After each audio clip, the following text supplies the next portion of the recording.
Growing up, I would have never imagined playing a game like If Found. A heartfelt story about a trans woman's journey to finding herself and her chosen family, among so many other things. It's beautiful, and as a trans woman myself, it also hits very close to home, but in a very positive way.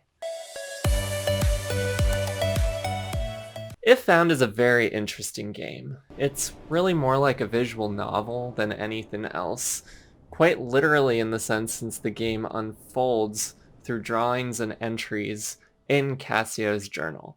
And Kasio is the main character, a trans woman who comes home from college in Dublin, Ireland in December of 1993. She plans to go on to pursue a PhD doing what she loves, studying physics and the stars. Probably a PhD in astrophysics if I had to take a guess. At the beginning of Cassia's story, she comes home to a mom and a brother who are not so understanding, to put it nicely. You can tell throughout the story that the mom is at least trying, even if putting her foot in her mouth on multiple occasions, but her brother has basically given up on her. Something that I can all too much relate to, although my mom was always supportive, if not always understanding, from the get-go. Kasio quickly reconnects with an old friend, Callum, and I might be mispronouncing that, who is in a band with his boyfriend, Jack, and another person, Shans. Interspersed with Casio's story is the sci-fi story of an astronaut named Cassiopeia. The switches to Cassiopeia's story throughout the game seem to serve two main purposes. One is to highlight Casio's interest in the stars, I imagine, and the other seems to serve as a safe escape from reality in particularly stressful moments in Casio's life. And as I wrote this overview, I finally realized the parallels between the characters' names, Kasio and Cassiopeia. I definitely should have picked up on that earlier. But beyond the names, the stories of Kasio and Cassiopeia parallel one another in emotionally powerful ways. I don't want to spoil the story beyond the intro that I just gave here, but know that it is an emotional journey. Lots of ups and downs, difficulties with family, difficulties with self-acceptance, difficulties with finding love, kind of going between hopefulness and hopelessness. A lot of things that are often unfortunately typical of trans people's experiences. On top of that, I could only imagine what it would have been like to be a trans woman in 1993. Gameplay-wise, If Found is extremely simple. Like I said, it's essentially a visual novel. You navigate through a series of various screens that gradually reveal the plot through pictures and entries within a journal. You periodically have control over an eraser that removes the current screen to unveil the next part of the journey. It's a simple mechanic that resulted in a very unique and beautiful way of telling the story. It's like the painful past is revisiting her through this journal, and then erasing is like a way of both processing and moving on. Erasing so something new and something better can be written and built on top of it. Like, in a strange kind of way, the only way to progress and move forward in the game is to erase and destroy.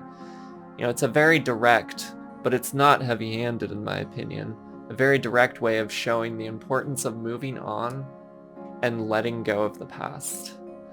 It's a wonderful way of showing growth, love, connection, and so much more.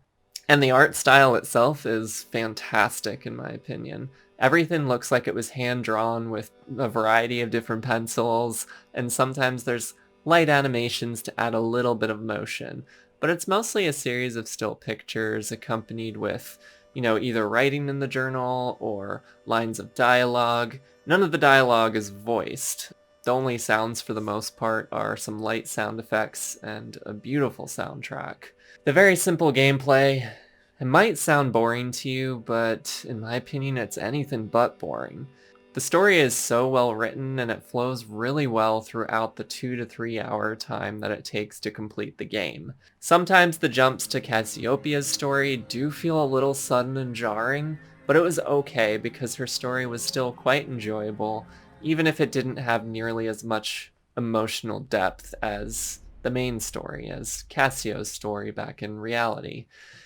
And everything along the way is very much enhanced by the soundtrack.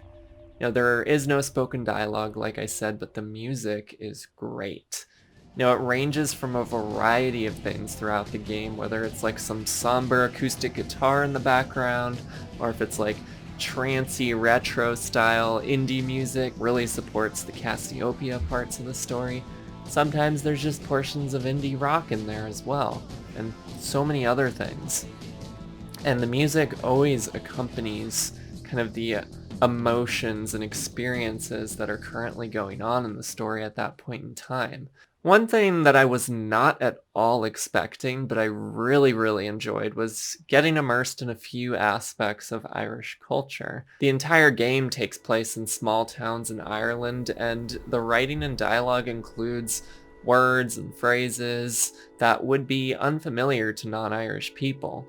But the game is nice enough to include some footnotes and interesting touch that provides players with pronunciations, definitions, some background knowledge.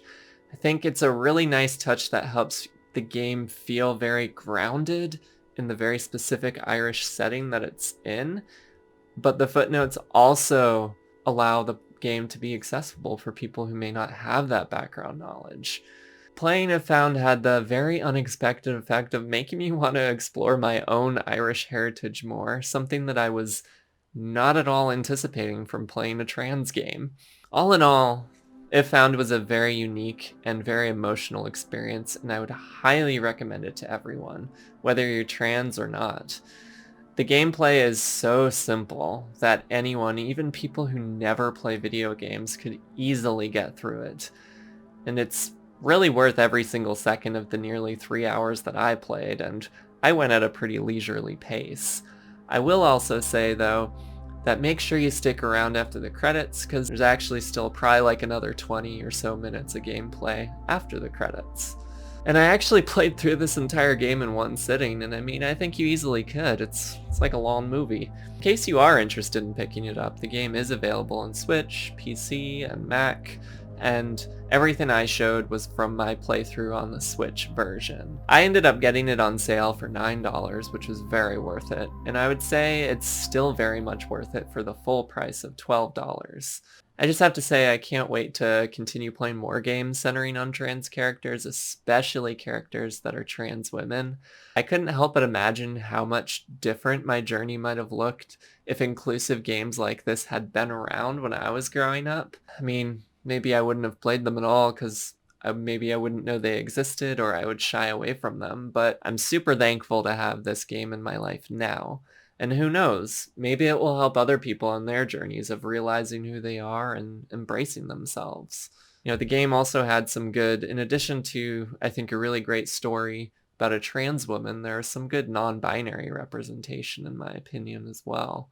So what did you think of this review/overview of If Found? Do you plan on giving it a go if you haven't played it already? And if you have played it, what did you think of it? And same as my previous review of The Missing, let me know if you have any other games with queer or trans characters and narratives that you think I should try out. And as always, Tipsy and I love you all and hope you're staying as safe and healthy and sound as you can during these tough times. Hope that you're doing what you can to take care of yourself during this holiday season. And if you have not done so already, please be sure to give this a huge thumbs up and hit that subscribe button and notification bell. I love you all. Bye for now.